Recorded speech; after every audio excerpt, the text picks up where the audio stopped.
Regarde, c'est charmant, le petit jardin. Chaque mercredi après-midi, Martine accompagne son mari Hubert à l'accueil de jour de l'association France Alzheimer. Alors on arrive à compléter ?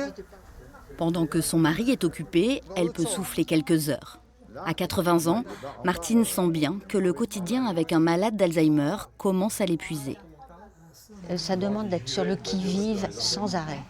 Il faut tout le temps surveiller. Par exemple, il sort dans le jardin, je vais regarder sans trop me montrer ce qu'il fait. Et même quand il sort une seconde dans la rue parce qu'il a entendu un bruit, il arrive qu'il laisse sortir le chien. Je suis obligée de courir après, c'est très fatigant. Elle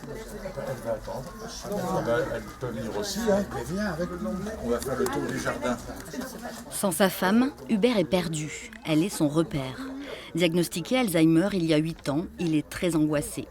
Ici, à l'accueil de jour de Blois, il se sent en confiance, même s'il ne sait pas vraiment pourquoi il vient.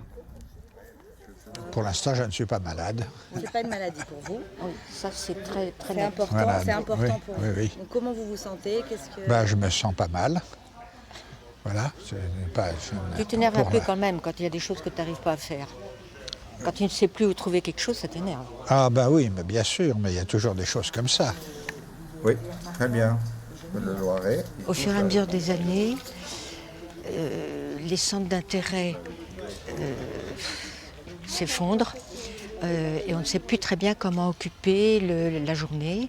Alors que dans ce groupe-là, il y a des tas de petits jeux qui sont proposés, des devinettes, des jeux de patience.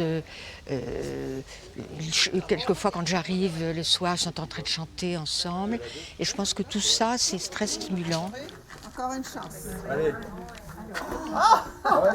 En plus des activités cognitives en accueil de jour, France Alzheimer accompagne les aidants.